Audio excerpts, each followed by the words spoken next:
Bildirmək istəyirəm ki, Mingəçevir Dövlət Universiteti bir həftə öncə 6 Türkiyə Universitetinin birgə memorandumları imzalamışdı. Bu sadə bir memorandum deyil, yəni ənənəvi bir memorandum deyil.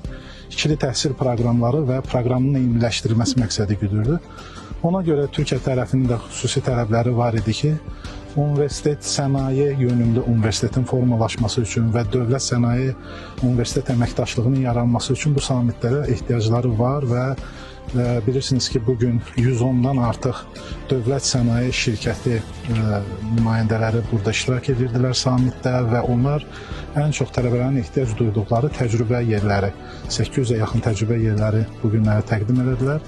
Hesab edirəm, yalnız Mingəçevir Dövlət Universiteti üçün deyil, həm də Aqrar Universitet, Gəncə Aqrar, Zaqatala, UNIK burada iştirak edirdi, eləcə də Gəncədən Texnologiya Universiteti və Gəncə Dövlət Universiteti bütün bu region universitetləri üçün faydalı olacaq və bunun davamlı olmasını arzu edirəm.